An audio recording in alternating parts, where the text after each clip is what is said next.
Okay, so Eli Manning is one of the most interesting players in NFL lore. For a guy as attractive and outgoing as Eli, you'd think his legacy would be set in stone, but even to this day, 5 years after his retirement, debates still rage on all across the world as to whether Elisha Manning belongs in the Hall of Fame or not. And honestly, I'm really excited for this video. Even before doing research for the script, I wasn't even sure how I felt about Eli Manning being in the Hall of Fame or not, but now I've come to my own opinion, and hopefully you will too, so allow us to go through the entirety of Eli Manning's career arc, the positives, the negatives, and figure out whether Eli Manning deserves to be in the Hall of Fame or not. So, strap in, Tom, because he's probably not going to like this one.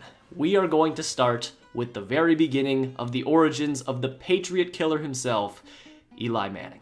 So our journey starts in the year of 1925, when the New York Giants were No, okay, not this time. It's not that type of video yet, but instead let's fast forward to the year of 2003, where Eli Manning was getting ready to enter the 2004 NFL Draft, and after an absurd 2003 season at Ole Miss, where Eli led the league in passing yards, pass completions, pass attempts, damn near passer rating, and did this all without a single future NFL player on his team, he became the consensus first overall pick in the draft. But the New York Giants, led by general manager Eli A Bust, weren't in a great position to take Eli. The Giants did love the man though. Ernie compared Eli to Johnny Unitas, saying that two things set him apart like with Johnny U, his right testicle and his left. And he also briefly talked about maybe Eli having this magical power thing, but I'm sure that won't come up whatsoever. Surely Eli doesn't just have some altered form he can tap into whenever he needs to, and with that, it was decided. The Giants needed to leave the 2004 draft with Eli Manning, but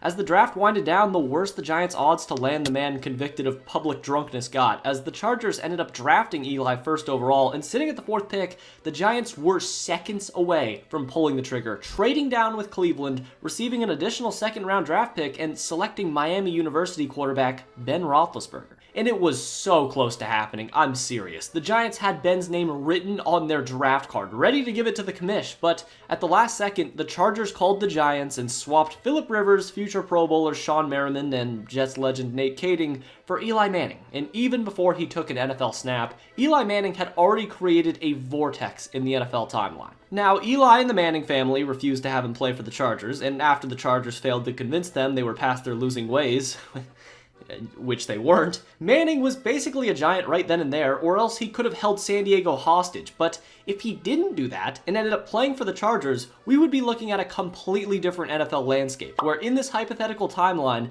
Ben Roethlisberger is a New York Giant, Eli Manning is a San Diego Charger, and maybe Phillip Rivers is a Pittsburgh Steeler. So Eli Manning's influence over the story of the NFL had already begun to bloom. But it would take the young Manning some time to develop his powers. As a rookie, he learned behind an old shaman in Kurt Warner, who would actually turn out to have a lot more left in the tank, and really learned how to lose football games as well. But even though Kurt was the starter, Eli Manning did get some run in 2004, and honestly, we got the perfect sneak peek this year as to what Eli Manning's career would look like, as his defining character traits were always in him. Say what you want about Eli. He's quiet, he's boring, he gets lost, but no matter how much you're against the guy, you can't say he's not tough as nails, and no matter what, he's going to give you everything he has. And in his first ever start, he went 5 for 14, 46 yards, and a pick at halftime, and got booed off the field and was a huge disappointment to most. But in the second half though, Eli showed some backbone and had himself a solid half, going 12 for 23, 62 yards, 1 touchdown,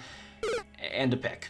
I mean, this is Eli we're talking about here, so it's gotta be consistent. And after that game, Eli would start for most of the year, but had a really bad rookie season. The very next week after his first start, Eli almost fucking died in his welcome to the NFL moment, as he seemed to really enjoy this 270-pound eldritch horror demolish him from the side, but he got right back up. Every time Eli got put on the ground, he got right back up. But New York didn't care, and pretty much already labeled Eli a bust after a few games, because while Eli was busy trying to learn how to crawl in NFL terms, Big Ben was over in Pittsburgh slotting in perfectly while helping lead the Steelers to a 15-1 season. And honestly, if Eli existed in the social media era with how guys like Bryce Young and Sam Darnold were immediately shot on after 1 year, I'm not sure Eli would have lasted long. And then, for the next couple of years, Eli was actually developing pretty nicely, but nobody cared. Eli was a victim of constantly being unfairly compared. Sure, he had some cool moments like making the playoffs in 2005, but Ben Roethlisberger won the goddamn Super Bowl. So who even gives a shit? And sure, he was back in the playoffs in 06, but his own brother won the f***ing Super Bowl. And to continue piling more onto Eli's guilty conscience, Phillip Rivers finally got his chance to play football in 2006 and was a Pro Bowler in his first year as a starter. So here Eli Manning sat before 2007 as a high-tier mid-quarterback with a bit of a turnover tendency who wasn't a bust pound for pound, but by comparing him to Rivers and Roethlisberger and what his brother had done, I mean, maybe he was. And pretty much everything was on the line in 2007, and Eli Manning knew it too, which meant it was finally time to release the metaphorical nuke that had laid dormant in Eli Manning for so long, and the NFL world would never be the same. Now looking downfield, and Burris breaks free. Hook's a goal, Burris in the end zone again. Whenever he feels the time is right, Eli Manning has the ability to transform into a whole new version of himself, but for now, Eli, Devourer of Souls, sat dormant within him. Even though 2007 seemed like the perfect time to unleash this beast because not only was head coach Tom Coughlin's job basically on the line, but like I said, so was Eli's. And nobody really thought this Giants team was going anywhere anyway, with Tiki Barber, their all-pro running back, now retired, Hall of Famer Michael Strahan damn near retiring as well, and they weren't even supposed to sniff the playoffs during this rebuild. The Giants, though, had other plans and began to shock everyone, for every reason that didn't have to do with Eli Manning, because the offensive line and Brandon Jacobs' big ass were a problem for opposing defenses. And although Eli had begun to form a pretty strong relationship with rising star wideout Plaxico Burress, Eli was simply told to not lose games, which unfortunately he started doing exactly that as the year winded down, having one of the worst games of his entire career in a 24-point loss to the Vikings, where Eli threw 50 passes and had 4 picks, leading to 3 pick sixes, tying an NFL record. So things were looking pretty rough. Eli and the Giants were getting booed in their own home stadium, and the press wasn't much more positive either. Christ, man. Who the hell came up with this headline, dude? Come on. But the rest of the world wasn't aware of what was coming next. It was almost ready to happen. The mythical creature within Eli was about to free itself from its flesh shell. The only ritualistic requirement left was a blood sacrifice. And then it happened. Giants Pro Bowl tight end and notoriously toxic player Jeremy Shockey fractured his leg versus Washington, and now it was time for Eli Manning to ascend, as in the final game of the season, with nothing to play for, Eli and the Giants faced off against the undefeated Patriots, who were prepared to do everything in their power to clinch the undefeated season. Now, the Patriots won the game, but once again, I'm sorry, Tom, don't fall over, but Eli Manning outplayed him. He had 250 yards, 4 touchdowns, and a passer rating of 118, and people began to realize, wait a minute, the New England Patriots, the undefeated 2007 Patriots, just gave it their all for the perfect season, and the Giants were right there with virtually nothing to play for. And when the 2007 playoffs began, nobody wanted to face the Giants, because not only were they hitting their stride at the right time, but this team was fucking battle-tested. I mean, they had a 7-1 record on the road in 2007, and took down the Bucs and Cowboys in the first rounds of the playoffs, both on the road, leading to a seemingly impossible matchup versus the Green Bay Packers and Lambeau, and it was really going to take some magic to find a way to win the game. But luckily, that is what Eli Manning did best. After playing 2 absolutely flawless games before the NFC Championship, Eli was a bit up and down, but played well enough to keep the Giants in the game, and sat back as the Giants won their own individual matchups all over the field, with Plaxico Burress torching the Packers secondary, going for 11 grabs and 150 yards while injured, and after Eli led the Giants into field goal range to end it in overtime, and that failed, a Brett Favre interception would lead to the real game winner, and the Eli Manning Giants were in the Super Bowl. So far, what Eli had done in 2007 was nothing short of remarkable. Despite being unfavored in every single playoff game, he outplayed Jeff Garcia, Tony Romo, and Brett Favre to make the Super Bowl, and the Giants were now in position to make history and be the only team to beat the 2007 Patriots. But, I mean, if they were going to do that, Eli Manning would just have to drain himself of all of his power and do the impossible, which, I mean, there's no way, right, Tom? There's no way you'd let this happen. Well, what resulted, as you probably know, was one of the most legendary games in sports history. The Giants' defense attacked and injured Tom Brady relentlessly, and the Patriots looked lost early on, possibly due to Giants defensive coordinator Steve Spagnuolo apparently letting the Patriots steal a fake play sheet, but that's neither here nor there. And after Brady got something going and the Giants hung in there, here we were, 2 minutes and 42 seconds left in the fourth quarter of the Super Bowl, where legends are made, as Eli Manning jogged onto the field with the exact same composure as always, the same expression, and the same mindset. He knew what had to be done, and after not picking up a first down due to a pretty bad spot, the Giants had to go for it on 4th and 1, and they got it with Brandon Jacobs, but now that Eli magic was really kicking into full effect, because after fumbling the ball, Eli kept possession with his legs, and one play later, Asante Samuel dropped a free pick, but now it was truly time. All that stored energy had come together to create the most unlikely play in NFL history, and the iconic play known as the helmet catch. Down the field, it is caught by Tyree. Somehow, someway, Eli Manning did it. Call it luck, call it skill, or some combination of the two, it didn't matter. Because after a Steve Smith first down, Plaxico Burress touchdown, and a Hail Mary fell incomplete, Eli Manning let a little bit of personality slip through for just a second and smiled as the New York Giants were Super Bowl champions, and Eli Manning was a certified legend in New York for taking down a once thought to be unbeatable team. And after the celebration in 2008, the Giants now had to defend their title, and Eli and the Giants continued their streak going into 2008 as Manning had a truly elite season and solidified himself as a top 10 quarterback, going for over 3,000 yards, 21 touchdowns, and sliced his interceptions in half from the previous year, and all was going well until, Plaxico Burress shot himself. Yeah, this team was really, really good, but immediately after Week 12, when the Giants were 11-1 and were dominating everyone on the road to the Super Bowl, it was revealed Plaxico Burress shot himself and was suspended for the rest of the season, spent 2 years in jail, and was never a Giant again. And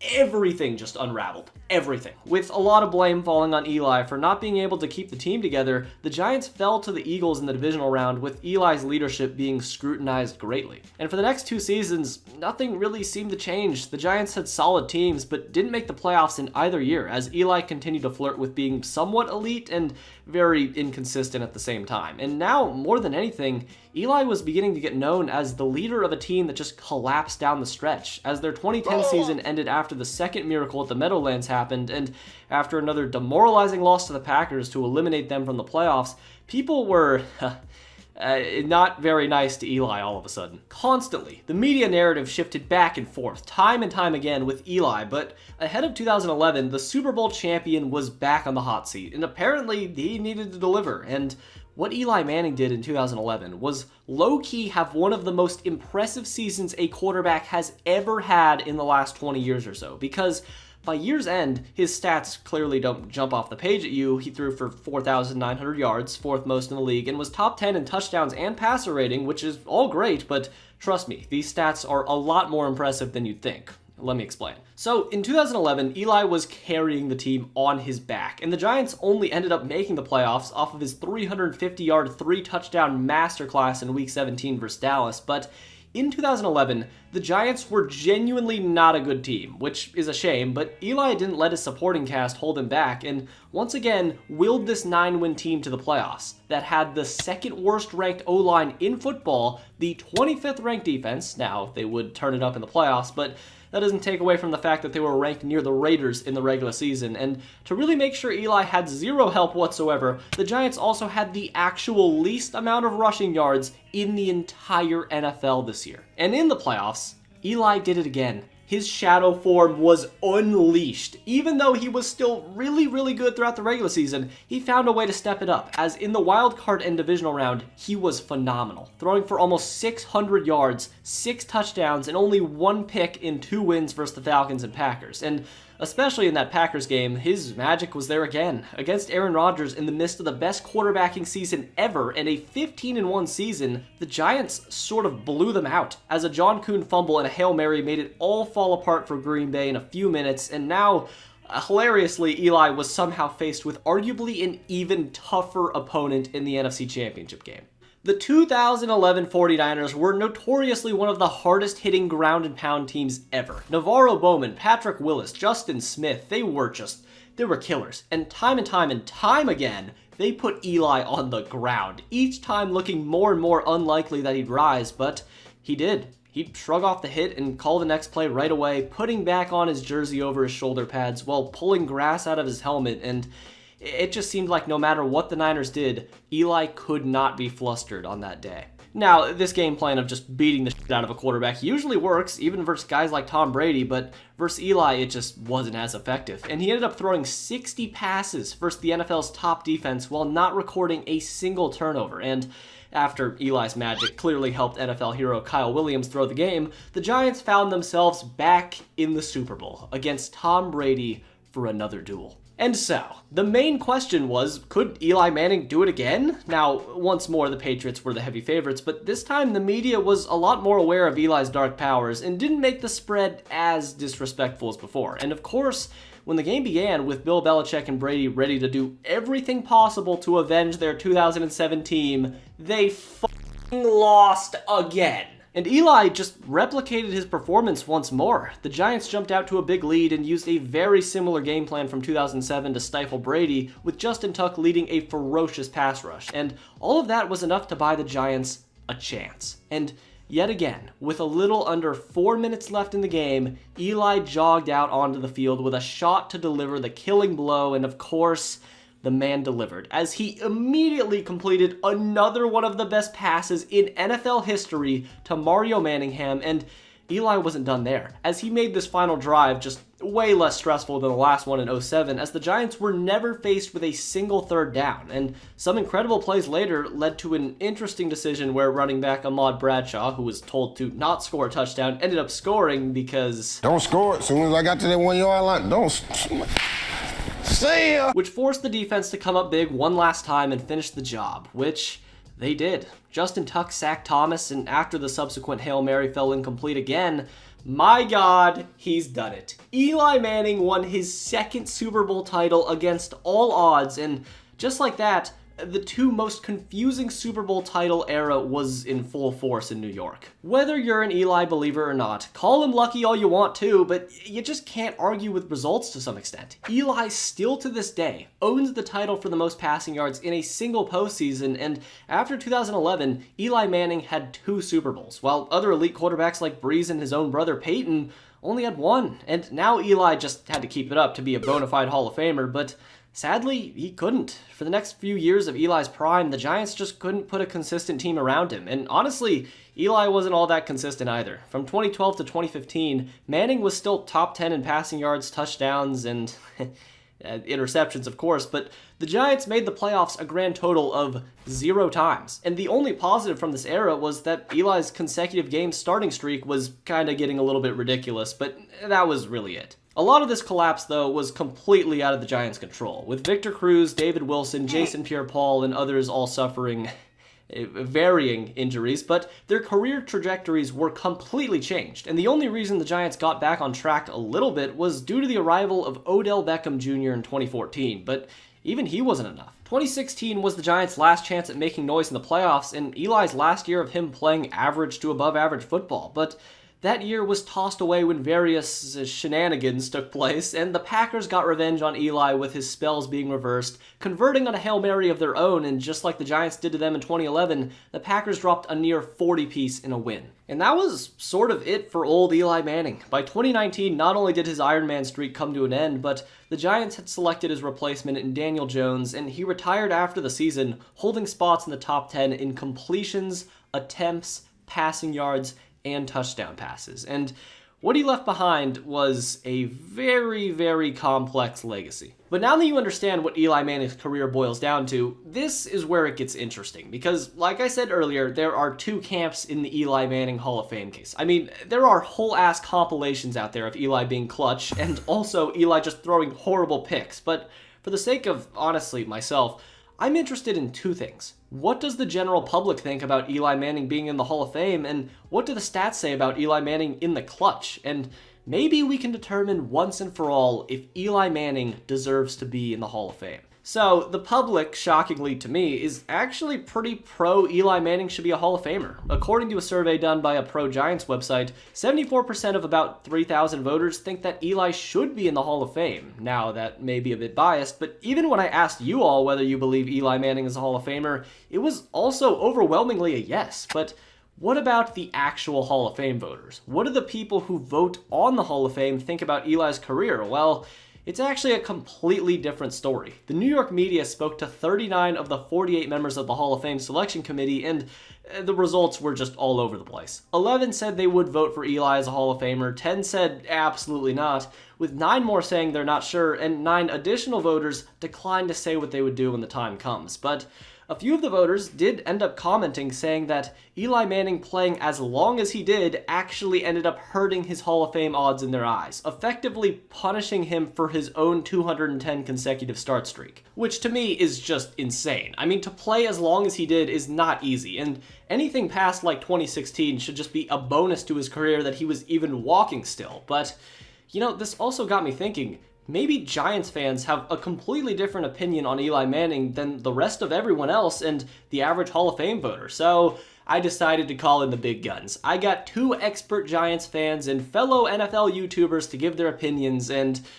listen up, guys, because this is some great insight. It would be hard for me to make a case for Eli Manning to be in the Hall of Fame if I was unbiased. I'm a lifelong Giants fan, and I want to say, during Eli Manning's career, there were so many times where you would say to yourself as a fan, man, if we could just drive down the field, if we could just convert on this long third down, and we'll be good. And that was consistent throughout his career. He was clutch for a long time. You know, late in his career, he wasn't all that great. But for a franchise to have that and to have that excellence, a lot of fans don't know that about their franchise. A lot of fans haven't had a quarterback like that. And to me, that's what separates Eli from just an average quarterback. He's a Hall of Famer. Stop bullshitting. Eli is most definitely a first ballot Hall of Famer. I know I might be a little biased because I'm a Giants fan, but I always say this. Tom Brady's the greatest of all time. We all know he's the GOAT. But who beat him twice? Not once, but twice in the Super Bowl. Eli Manning. And a lot of people like to say, oh, it was the defense, it was this and that. Eli is not just a 2-time Super Bowl champion, he's a 2-time Super Bowl MVP. So big thanks to Fivepoints Vids and Shegotsports for the insight. Links to their channel will be in the description, of course, so go show them some love. But there was a lot of interesting points there, but let's be honest. Even the biggest Eli meat riders can admit Eli Manning was never a top 5 quarterback in the league consistently. His career record was a perfect 118 and 118, and since 2004 to this day, Eli Manning still has more interceptions than any quarterback with 244. But that one word just keeps coming back. And you're the most clutch quarterback. Throughout his career, he was clutch. Clutch. Sure, Eli Manning wasn't as good as Tom Brady or Peyton Manning, but if he's going to make the Hall of Fame, it's going to be because of his clutchness. But was his clutchness enough to put him over the top and solidify himself as a Hall of Famer? Well, to attempt to answer that question, boy, do I have a graph for you. Now, bear with me and let me step into my Jimmy High Roller bag for a minute here, because I made this graph. And this isn't just any graph. This is a beast that took blood, tears, and about 8 hours of research to create. So, let me explain.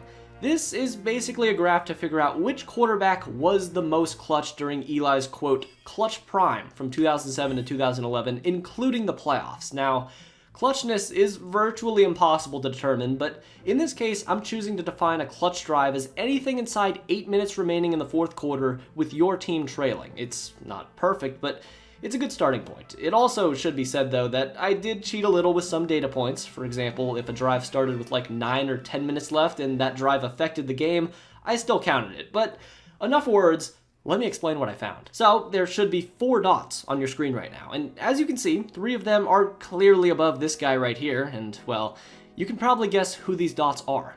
This is Tom Brady, Phillip Rivers, Ben Roethlisberger, and down there is Eli Manning. However, these are their average passer ratings and passing yards per game from 2007 to 2011. But what if we were to add on to this data and instead value clutch statistics more than regular season stats? And let me ask you, Which of these 4 quarterbacks do you believe will change positions most when you factor in their clutch data? Well, just watch this.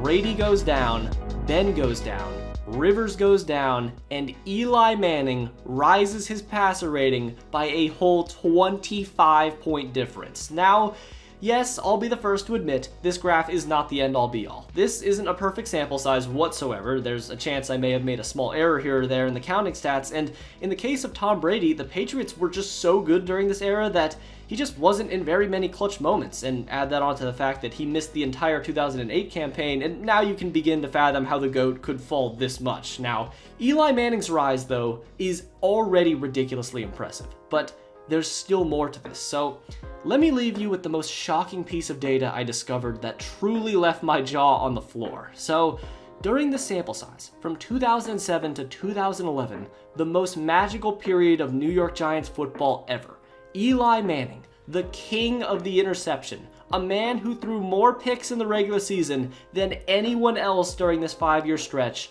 didn't throw a single pick in the clutch one time. Brady did, Rivers did, Ben did, but Eli never faltered once. As he rose to the occasion time and time again, won 2 Super Bowls, and didn't just use his magic, but he's now solidified himself as, in my mind, one of the clutchest players in NFL history and a future Hall of Famer. Wow, okay, that was a fun video, right? You had a good time, and personally, I didn't think Eli was a Hall of Famer before this, but after going into the stats and all that, I did change my mind. So if you did like this video, then subscribe, because I got a lot of videos on the channel just like this one. And if you did like this video, then watch this video that I did a few weeks back on the New York Jets and their absolute misery as a franchise. It's pretty good, trust me. And thanks to all my Patreons for pledging $1. It truly does mean a lot. But anyways, until next time.